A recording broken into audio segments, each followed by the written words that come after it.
예, 두 번째 시간 계속 지나갑니다. 아까 그 한글 창제 부분 제가 좀 시간이 촉박해가지고 좀 마무리를 못했습니다. 자, 여기 보면은 세종 임금께서 참 백성들이 한자를 모른다.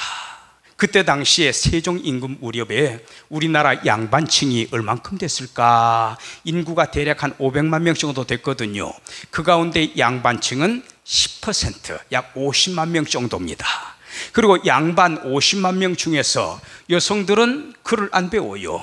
또 관직에도 못 나가요. 남자들에게만 기회가 주어집니다. 그러다 보니까 남자 여자 비율이 같다면 5%, 100% 가운데에서 5%만이 글을 깨우친 사람들이에요. 나머지 95%는 글을 몰라요. 그래서 세종 임금이 이래서는 안 되겠다. 양반층이 아니라 할지라도, 배우지 못한 사람이라 할지라도 어떻게 문자를 깨우쳐 가지고 자기 의사를 표현할 수가 있을까? 이제 거기에 대해서 고민을 하게 되는 겁니다. 그래서 결국 이 빛을 본 것이 한글 창제예요. 보면은 1440년경에 한글 창제를 하는데 세종 임금이 직접 제조했다, 만들었다. 그런 의미에서 친제, 친할 친자, 지을 제자, 또는 어제, 거느릴 어자, 이 어자는 어명요 할 때 그 어자입니다. 임금을 말합니다. 임금께서 지으셨다. 세종대왕의 공이 가장 큰 겁니다. 그리고 또 1443년에 완성을 했는데요, 여기에 보면은 반포하기까지 무려 3년이 걸립니다. 여기에는 중요한 일화가 담겨져 있어요. 세종대왕이 어떤 때는요, 성격이 급한 것 같으면서도 어떤 경우에는 굉장히 차분하고요, 어떤 때는요 돌발적으로 뭔가를 확 선포를 해버리는 그런 임금입니다. 지혜로운 왕이었어요. 상황에 맞춰가지고. 자, 여기 보면은 한글을 창제할 때 신숙주와 용포, 조그만 하나 제가 소개를 해드릴게요. 신숙주 참 훌륭한 신한데 훗날에 소양대군 편에 서서 단종의 왕위를 찬탈하는데 큰 공을 세웁니다. 그런 점에서는 굉장히 개인적으로 아쉽게 생각을 하고 있어요. 그런데 세종 임금이 가장 아꼈던 신하 가운데 한 사람이 집현전 학자 출신입니다. 신숙주입니다.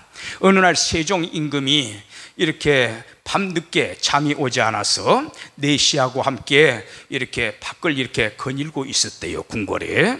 그런데 집현전 쪽을 요리 쳐다보니까 불이 환하게 켜져 있는 거라. 세종 임금이 지금 다 퇴청을 하고 아무도 없는 것이 정상인데 어째서 불이 켜져 있는고 하고 내시하고 그 집현전 방에 들어가 보니까 신숙주 이 신하가 엎드려서 자고 있는 거예요, 책상에서.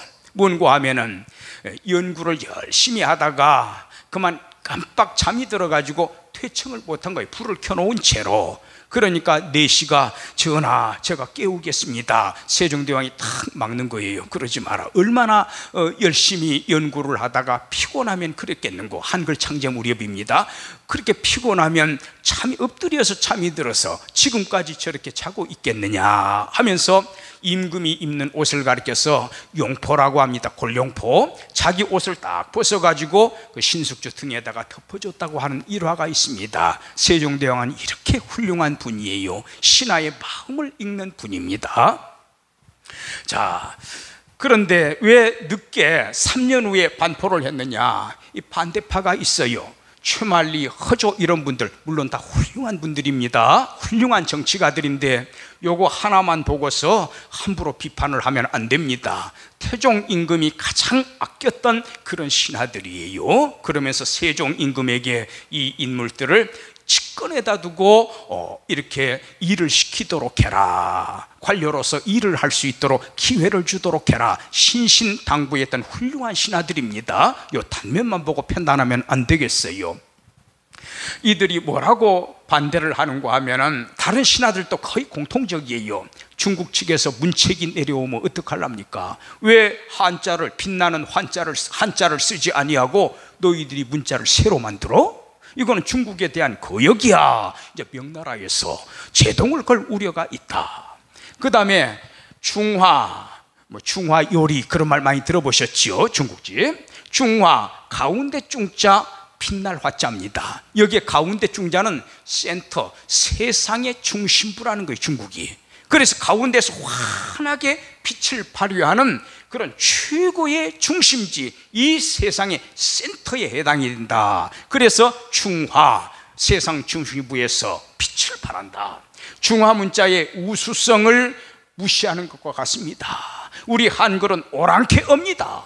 그래서 저 어렸을 때도 언문이라는 말 많이 썼거든요. 속될 언자, 세큘러하다 그 말입니다. 속될 언자, 그럴 문자. 그래, 어떤 사람은 반문, 절반 반자를 써가지고 반문, 온전한 문자가 아니다, 이렇게까지 한글을 폄하했던 것이지요. 근데 오늘날 보세요. 우리 한글 얼마나 훌륭하고 위대한 자산입니까? 앞으로도 계속 발전을 시켜야 됩니다.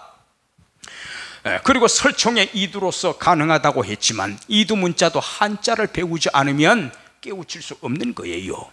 그리고 심지어 처말리 이런 분들이 뭐라고 하는가 하면은, 이 백성들이 법을 알게 되면은, 오히려 문자를 알게 되면은 법을 악용하는 무리가 있을 겁니다. 양반들을 쉽게 대할 겁니다. 그러니까 이 백성들은 문자를 깨우치지 못하도록 어리석은 백성으로 만들어야 됩니다. 세종 임금이 그 말을 듣고 진노했어요. 이보시오, 백성들이 법을 모른 채 범죄하다가 아이고 내가 죄를 범했네, 나중에 고문을 당하고 사형도 당합니다. 그런데 백성들이 문자를 깨우쳐서 조선의 법을 알고, 아, 이것은 하면은 안 되겠구나, 아, 이런 일은 열심히 해야 되겠구나, 법을 알고서 그것을 미리 깨우쳐서 선한 일에 힘쓰게 하는 것이 옳은 일이겠느냐? 어느 게 옳은 일이요?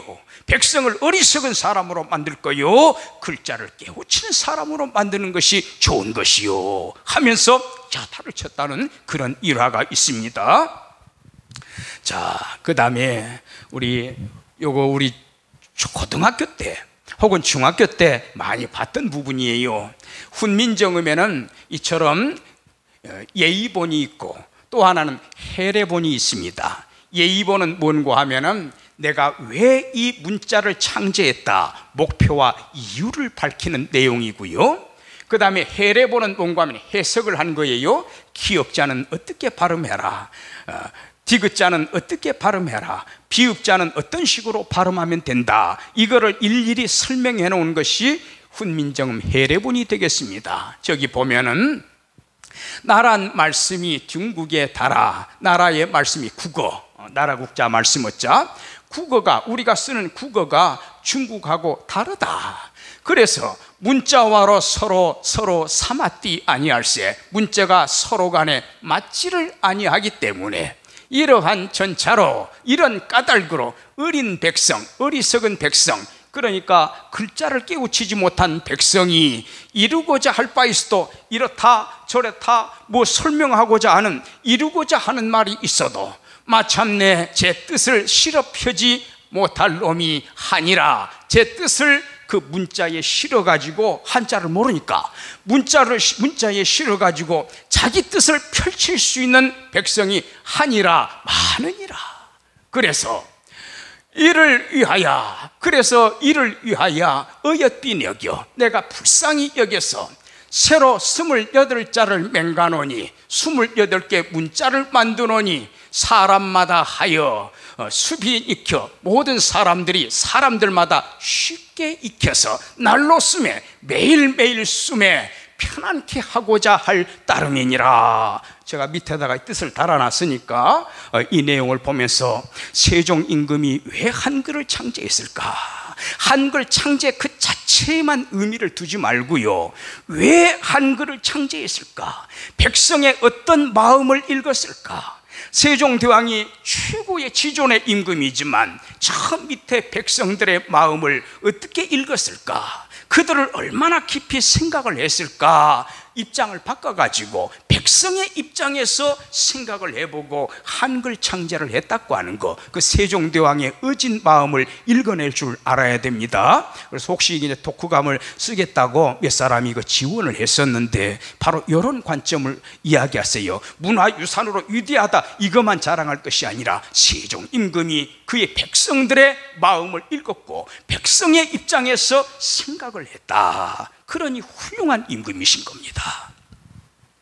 자, 목민심서에서의 교훈, 요거는 이제 정약용이라고 하는 분 많이 들어보셨지요.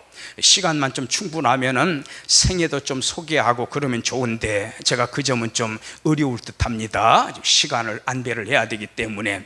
이분이 1801년에 신유교난이라고 해가지고 정조 임금께서 1800년에 승하하잖아요. 근데 1800년에 순조 임금이 등극을 하게 됩니다. 나이가 어려요. 10살 미만밖에 안 돼요. 그러니까 영조의 계비였던 정순왕후, 이제는 정순대비가 되는 거지요. 정순대비께서 섭정을 하게 되는데 이제 그 수렴청정이라고 합니다. 앞에다 발을 내려놓고 전하 이렇게 답변하세요. 전하 그거는 윤허하지 마세요. 안 된다고 하세요. 일일이 뒤에서 코치를 해주는 겁니다. 근데 정순대비 때에 신유교난이 일어나게 됩니다. 그 교자가 바로 천주교를 말하는 거예요. 난 어려울 난자, 천주교가 어려움을 당했다. 이 신유교난 때에 천주교인 300명 이상이 생명을 잃게 됩니다. 나중에 1866년에서 한 3년 어간 동안의 대원군 시절입니다. 고종 임금이 12살에 왕위에 오르잖아요. 대원군 시절에는 8,000명 이상이 죽어나갑니다. 저 마포에 가면 합정동, 마포에 가면은 절두산이 있어요. 천주교인들이 목을 친 바로 그겁니다. 그러면 목이 떨어져가지고 한강에 풍덩풍덩 담기게 되는 거지요. 천주교 성지가 되겠습니다. 이 정약용 가문도 천주교 가문입니다. 조선의 유교를 너희가 함부로 무시를 했다. 조선의 체제를 무시했다. 조선의 전통과 법을 무시한 자들이다 하면서 천주교인들을 핍박하는데 그 정약용의 형님인 정약종은 참수형을 당하게 됩니다. 정약용은 아까운 인물이었어요. 뛰어난 인재였어요. 차마 죽이지는 못하고 전라남도 강진에다가 귀양을 보내서 무려 19년 동안을 옴짝달싹 못하게 탁 유배형을 내려버리게 됩니다.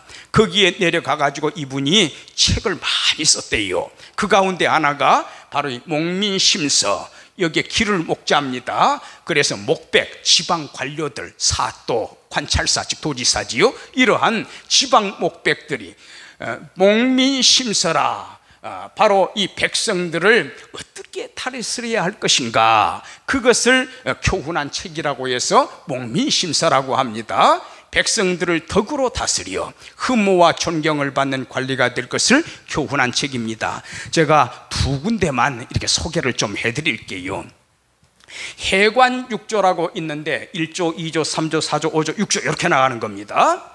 해관이라고 하는 것은 풀해자지요. 벼슬관자. 그래서 임기가 다 돼가지고 이제 사또직을 내려놔야 돼요. 다른 데 발령을 나가거나 아니면 내직으로 불리움을 받거나. 그래서 일단 그 고을에서의 임기가 다 끝났습니다. 그걸 해관이라고 합니다. 거기에 6조에 보면은 뭐가 나오는가 하면은 원류, 원할 원자, 머무를 유자. 그래서 우리 사또 가지 말게 해주세요. 임기 끝났다고 불러들이지 마세요. 다른 데로 발령 내지 마세요. 우리 사또는 우리 어버이 같은 분이에요. 존경해요. 머무르게 해주세요. 이게 바로 원할 원자, 머무를 유자, 수령의 유임을 청원을 하는 거지요.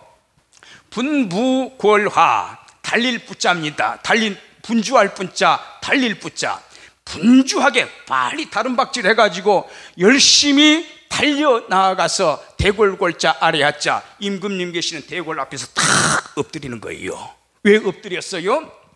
걸기차류, 빌걸자, 거린할 때 걸자입니다.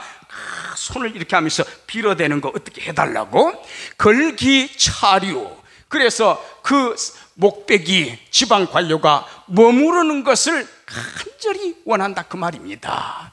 그래서 인이허지, 이날 인자, 말미암을 이자, 허락할 허자, 갈지자, 허락함을 인하여 그래 너희들의 청을 들어주마, 좀 더 몇 년 동안 더 일하게 놓아두겠다 하고 허락을 해주면은 이 순민정이라, 이것은 바로 백성민자 뜻정자, 백성의 뜻을 순종하는 것이요, 백성들의 마음을 읽고 우리 사또 지금 사임하지 않게 해주세요, 너무나 훌륭한 분인데 좀 더 우리가 모시고 싶습니다. 그때 허락을 해준다면, 백성의 뜻을 받아들여서 허락을 해준다면 차고 권선지대 병야라. 그래서 이로써 옛날부터 선을 권할 권자, 선을 권장하는 클 때자 뿌리병자 어조사 야자, 이것이 바로 옛날부터 선을 권장하는 최고의 근본이다, 뿌리가 될 수 있는 것이다.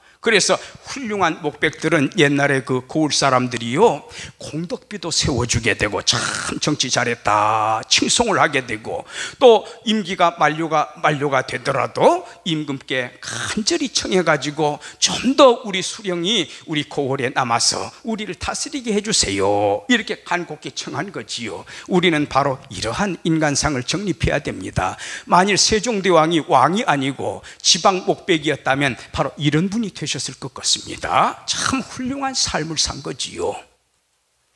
한 군데만 더 소개할게요. 성명소달, 이것도 해관 6조에 나옵니다. 성명소달, 그 명성이 그 이름이 소달, 사방팔방에 도달할 달자, 사방팔방에 소문이 퍼졌어요. 아이고 그 사또님 훌륭하시대, 백성들을 이렇게 잘 다스리셨대, 백성의 어버이와 같대. 성명이 사방팔방에 퍼지니까 인군 걸차, 이게 설린상고할 때 그 린자, 이웃린자 가까운 거. 그래서 가까이 붙어있는 옆에 다른 고을이 있을 거 아니에요. 그 굴에서 우리가 이번에는 그 임기가 다 있으니까 그분을 우리 고을에서 모실 거야 하고 걸자, 구걸한다 할 때 걸자입니다. 간절히 청한다, 바란다.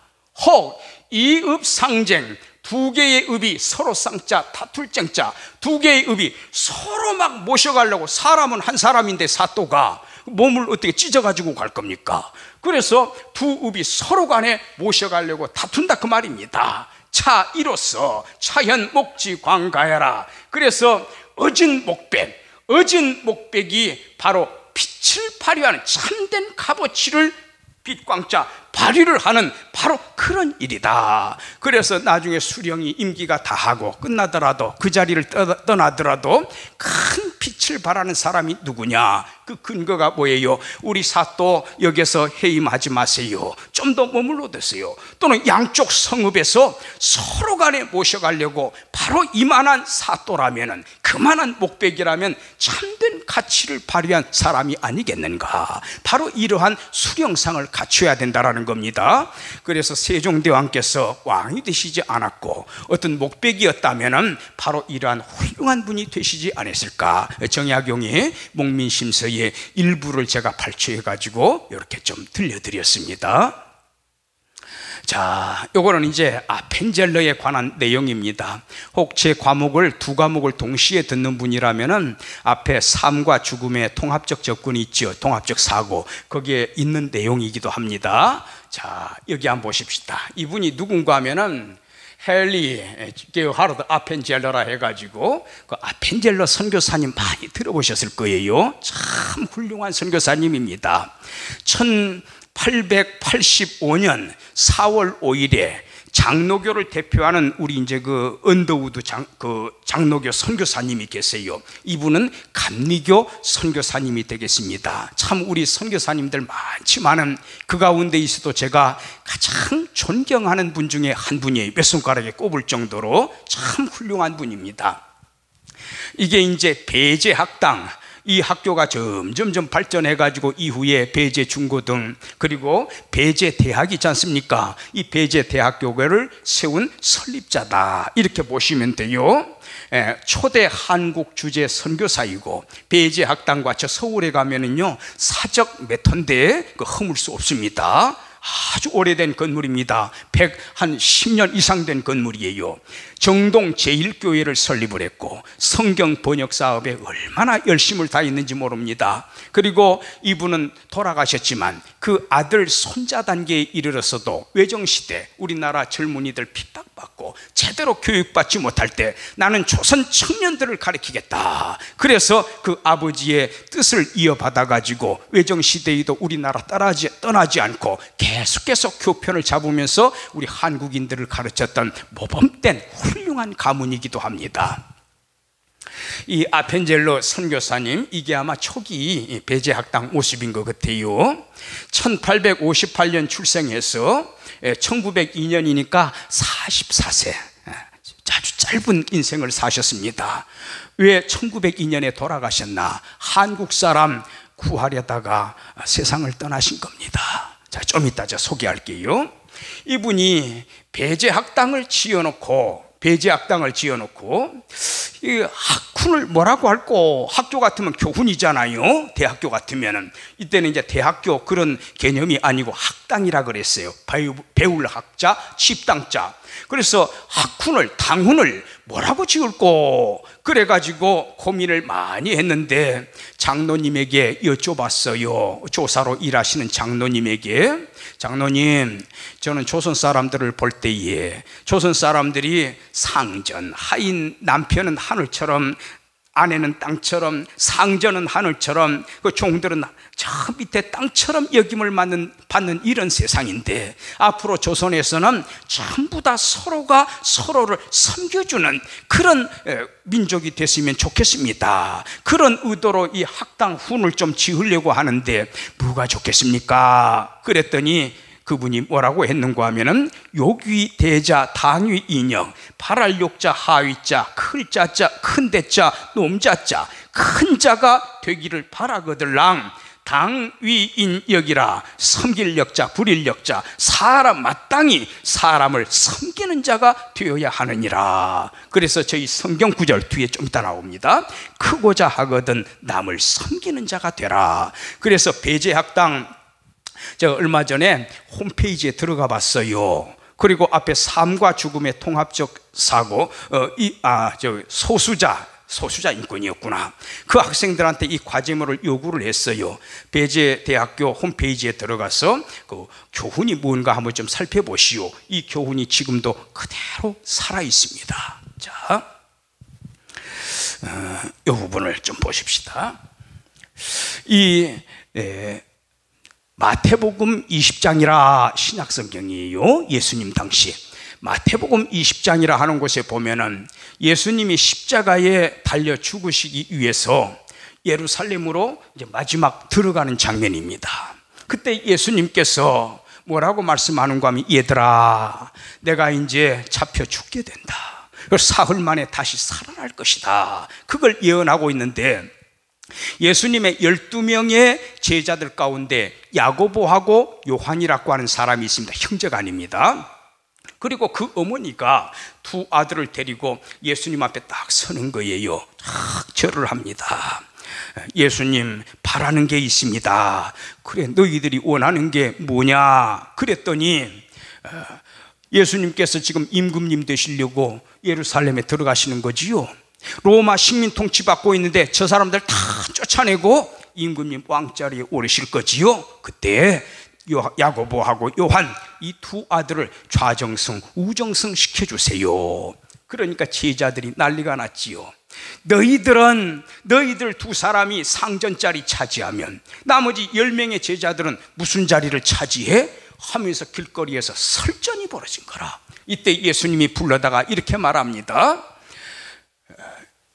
이방인의 집권자들이 그들을 함부로, 자기 백성들을 함부로 억누르고 억압하고 임의로 주관하고 그 고관 대작들, 높은 벼슬 하는 사람들이 그 백성들한테 권세를 부리는 거 너희가 알고 있지? 근데 너희는 절대로 그렇게 하면 안 돼. 크고자 하는 자는 너희를 섬기는 자가 되고 너희 중에 누구든지 으뜸이 되고자 하는 자는 너희의 종이 되어야 한다. 내가 이 땅에 왜 온 줄 아느냐? 섬김을 받으려고 온 게 아니야. 도리어 섬기려 하고 내 목숨을 많은 사람의 목숨을 위해서 그 사람들의 죄를 내가 대신 뒤집어 쓰고 하나님의 심판을 받으려고 이 땅에 온 거야. 바로 이 교훈을 주셨던 거지요. 자, 이 아펜젤러 선교사님이 어느 날, 여기가 황해도입니다. 우리 지도 가운데 황해도 부분이에요. 저 위 황주가 있는데 저기에서 조금 더 올라가면 평안남도가 나옵니다. 그 아펜젤러 선교사님이 우리나라에 들어와 가지고 2달, 길게는 석 달씩 쭉 답사를 하게 돼요. 조선에서 어떻게 복음 전해야 되지? 조선 사람들의 종교는 어떠하지? 조선 사람들의 전통은 어떠하지? 이걸 다 살펴보기 위해서 답사를 하는데, 저 황주 지역의 어느 산피달에 도착했는데 한 안악이 위에다가 그 등에다가 어린 아기를 다 업고, 머리는 뜨거우니까 머리에다가 뭐 이렇게 또하리 같은 거를 얹어놓고 호미를 가지고 열심히 김을 매는 거라. 시커먼 피부에다가 주름살에다가 땀이 뻘뻘 흘려지. 그 남편이 없어. 여기서 아펜젤러가 충격받잖아요. 왜 젊은 안악이 자기 남편은 없고 이 여성이 이렇게 피땀 흘려 고생을 하는가? 그 남편은 어디에 있는가? 또 이제 저녁을 먹기 위해서 내려왔는데 어느 하급 무관벼슬을 하는 사람이었어요. 그 사람이 아주 자랑스럽게 이야기합니다. 선교사님, 우리나라 양반님네들은요 첩을 8명이나 둘 수 있어요. 본처하고 9명 아닙니까? 아펜젤러가 그 소리 듣고 얼마나 놀랬던지. 그래서 아펜젤러가 아하하, 내가 조선 땅에 들어와서 할 일이 뭔가, 예수 믿고 구원받읍시다. 물론 내가 이 목적을 위해서 왔지만 여러분 이해하시고 들어주세요. 조선 사람을 사람으로 만들어야 되겠다. 조선 사람은 사람이 아니라 짐승이다. 그래서 교육을 해야 되겠다. 교육하려면 어떻게 해야 돼요? 학교 세워야 돼요. 선교사님이 오셔서 예배당 먼저 세우는 게 정상 아닙니까? 누구나 상식적으로 생각할 때. 근데 이분은 그게 아니었어요. 나는 학교를 세우겠다. 그래서 세운 것이 배제학당이고, 그래서 어떻게 학당 훈을 쓰면 좋겠습니까? 크고자 하거든 남을 섬기는 자가 되라.